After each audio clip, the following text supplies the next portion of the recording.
Hi everyone, my name is Jocelyn and welcome to All We Make Is Good.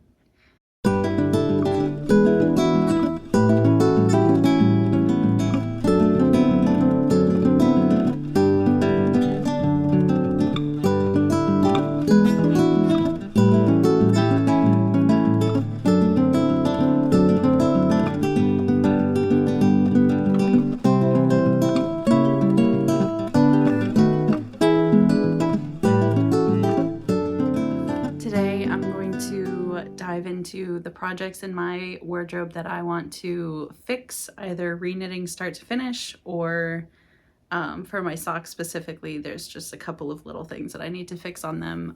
They're not like a full reknit. So I will dive right in. I only have 5 projects and 2 of them are socks, so this shouldn't be too long of a video today. So the first are these 2 pairs of socks, and I think these were my very first 2 pairs of socks, at least that I knit with sock yarn. I think I had a couple of other like chunky socks that I made that wore out very quickly. I didn't use the right yarn or anything like that. Anyways, these are my first 2 pairs of socks that I consider to be my first pairs of socks. Because I had such a small sock wardrobe for the last couple of years, I wore through all of my socks very, very quickly. I did show in one of my more recent episodes my pair of red socks that I fixed. I did some darning on the balls of the feet and also cut the toes off and lengthened them because I have been making my socks way too short for my feet.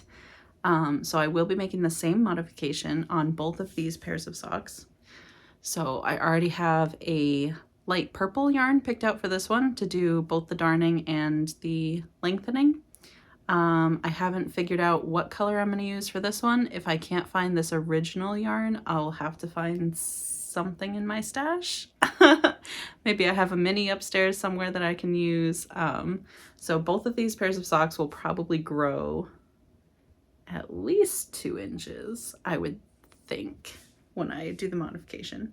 I think that's how much I ended up adding on my pair of red socks. So that's the modification for those. Very quick and easy. Should only take me a few days. Once I actually get around to doing it, I will be using my darning bunny. Okay, so then I have 3 garments. And the first one is my cowl neck sweater. And you can see how wide it is. It's a very oversized sweater. I do wear it still. I just wore it like 2 days ago, I think, actually. Oh, goodness. I'm noticing a couple of little holes in my sweater. It's like it got snagged on something and ripped a couple of holes. Okay, well, that'll end up being fixed when I reknit this too. I did not see those the other day when I wore this. There's a big one in the back. Oh my goodness. I hope that doesn't mean moths have gotten to my knits. I don't think so. I have like cedar planks everywhere and things to deter moths. But anyways, so with it being so oversized, I am going to definitely be taking out some of the positive ease, at least a few inches of positive ease. I could stand to lose probably a good 4 inches on both sides.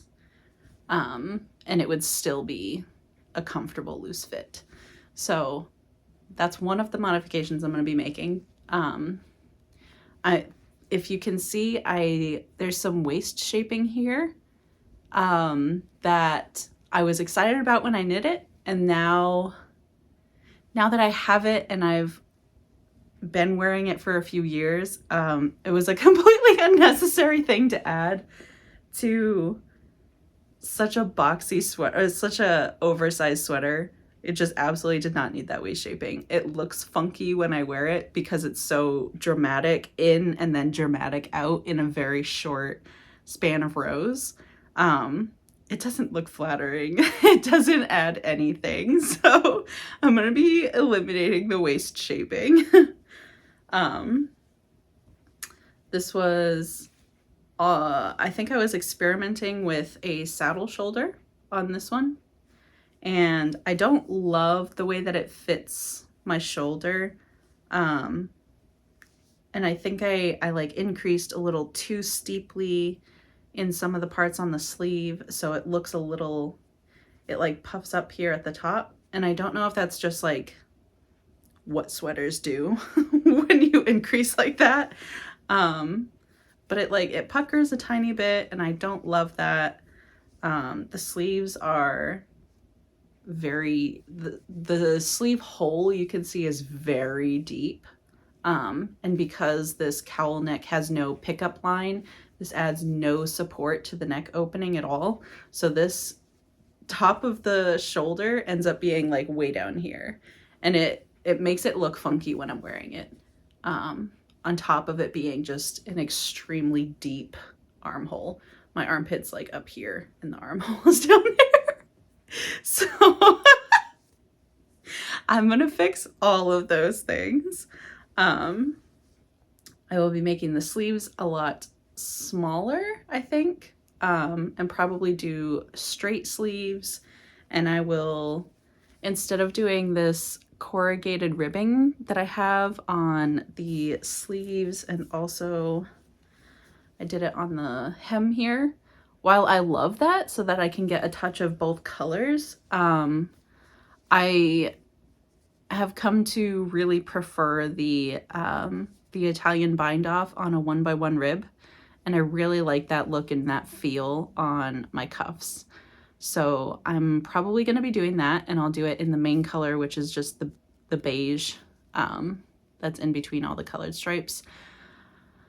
Where else was I going? Okay, I think that's it for the cuffs. The cowl is, as I already mentioned, not picked up from anything. When I knit this sweater, I knit it starting from the cowl, and I did a little bit of neck shaping here to make it sit lower in the front. But other than that, there's no structure.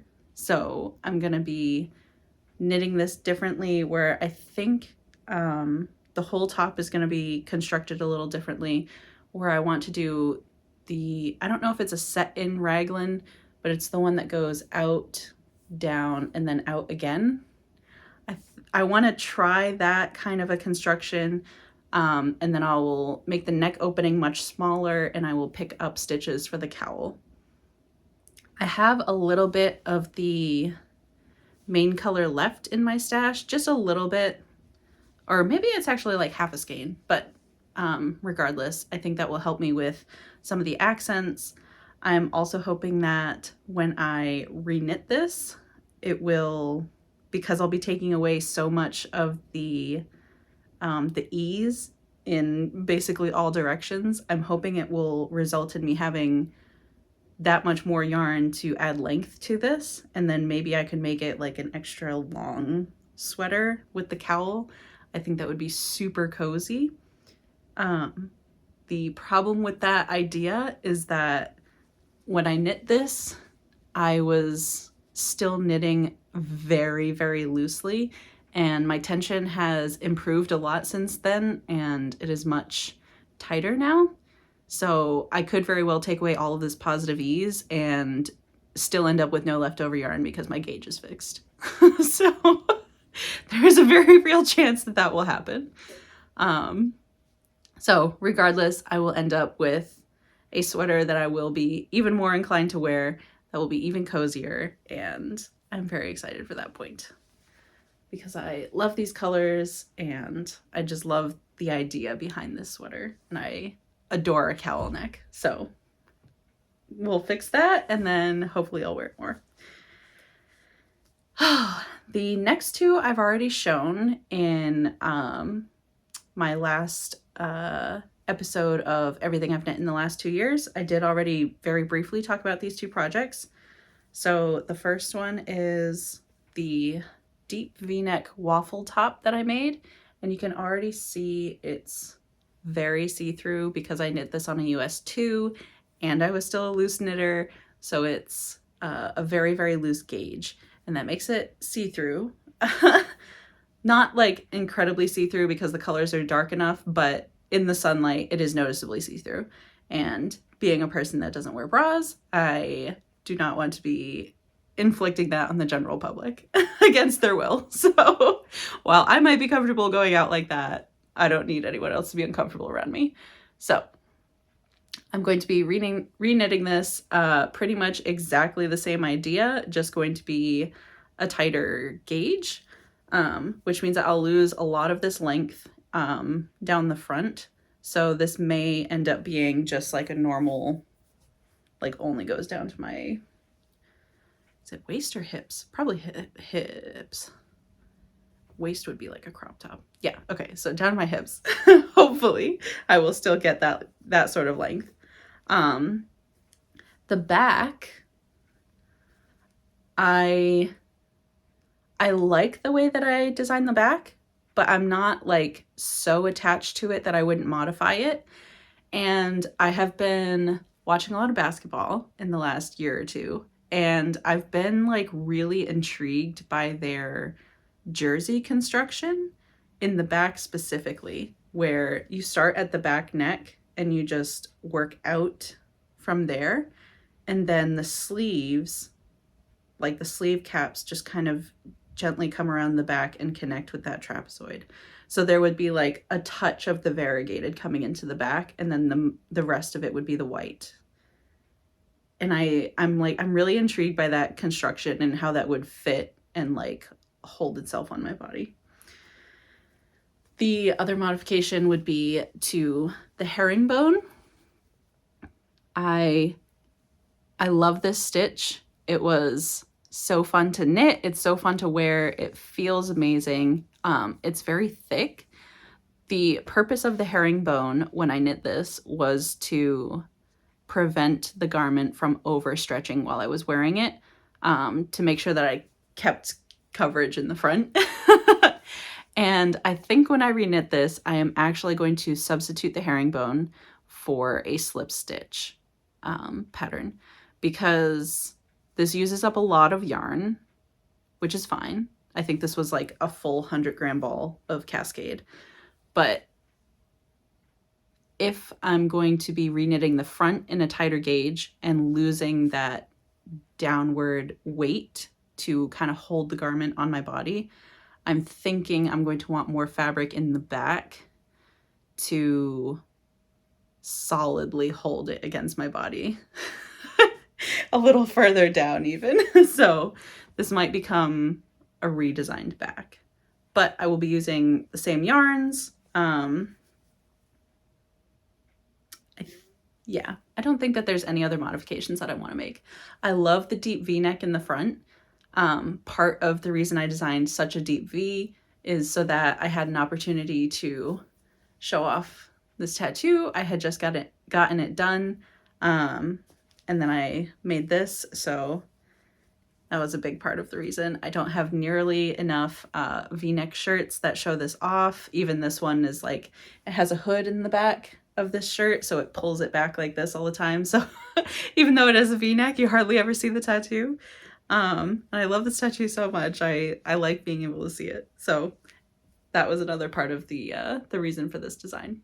So I'm excited to see what happens with this. My original sketch also included ties on the sides. So if I reknit this and I end up with a lot of the white, I might actually do it that way. Let me see if I can find the sketch. Yeah. So this was the original sketch idea, to have a full coverage front, a much smaller back, and then you tie it together on the sides. So if I have enough of the white yarn after I rip out all the herringbone, I'm thinking I might do that if it provides enough coverage. We'll see. I always end up changing my mind while I'm knitting things. That's why this didn't look exactly like the drawing. Things never end up exactly like the drawing. So we'll see. Plans may change as I'm doing it. The third and final garment is this dress that I made. And this was my first attempt at entrelac knitting. And when I was making it, I noticed that the fabric was very scrunched, and as I was stretching it out, I was like, oh yeah, perfect. This will be great. It'll stretch. I can manually stretch it out to here, and it's superwash, which means it'll stretch out even more when I block it. And that was incorrect. So, because each of these little lines here is like a micro seam. So there is not much stretch. Like, it stretches because it stretches, but it didn't stretch out as much as I thought it would. So it is much more form-fitting than I had planned for this garment. So I will be making a much more comfortable fit.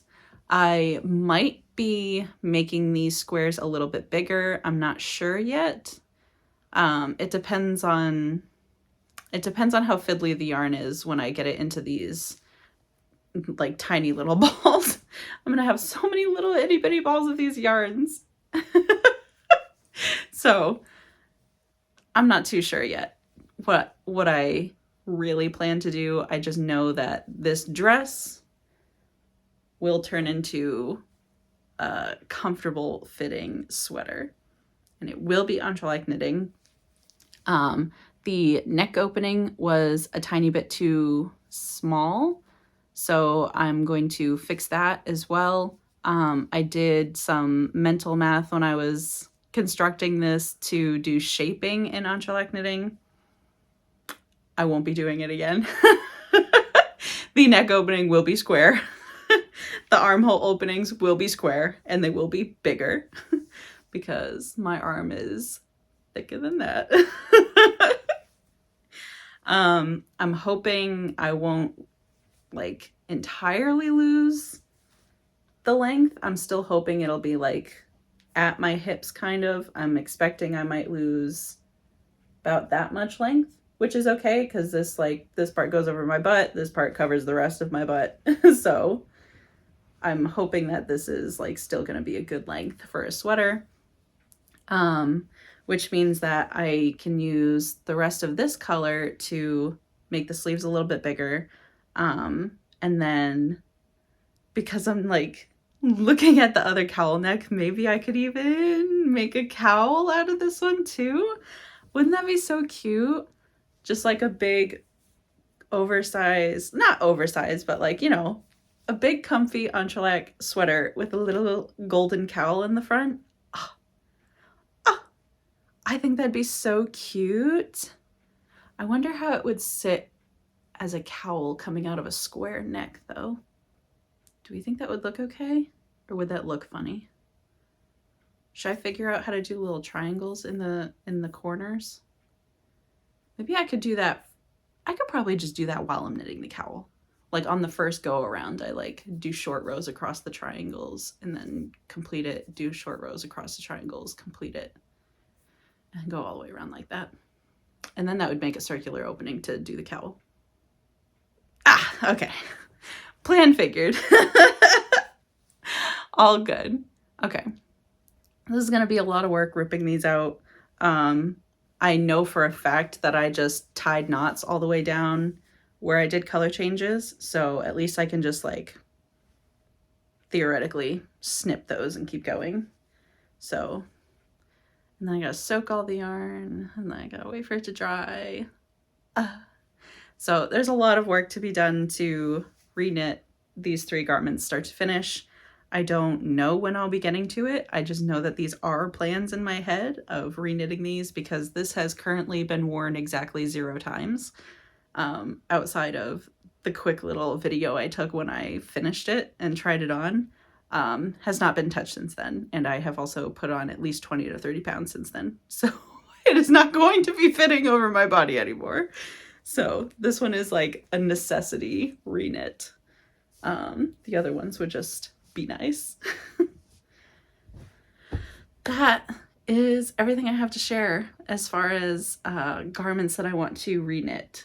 I don't think I have anything else in my wardrobe I want to reknit. I think the things that I don't wear that are currently in my knitted wardrobe that I made like way back are like acrylic blends and really thick chunky sweaters that I probably just wouldn't wear today anyways. I generally run very warm, so even having a DK / worsted weight sweater like this is very, very warm. I usually do end up sweating in this even in like 20 to 30 degree weather. So while that's amazing and means I don't have to wear my winter coat sometimes whenever I wear that sweater, I don't like being that toasty all the time. And I can't wear it in the house because then it's way too warm, just out of the question warm. So there's a lot of other garments in my wardrobe that I might donate, probably. I have a local thrift that I might just donate them to and kind of clear out my wardrobe a little bit and get ready for newer garments coming in with all the new yarns that I just got at Rhinebeck this year, at the New York Sheep and Wool Festival this year. I got my tonals that I was looking for to start a couple of other sweaters. I found an old basket in my living room that already has yarn caked up for a project that I was going to start, a sweater project. So I gotta finish all the hats that I'm working on and then dive into that and then finish the blankets that I'm working on this year. And then I think I will be in good standing to get to these things. So this will be definitely after the new year, not before, for sure. I might frog them before just so I have the yarn ready to go when I'm ready to get re-knitting on them, but we'll see. I'm very lazy. I might not get to it at all until this time next year even, so we'll see.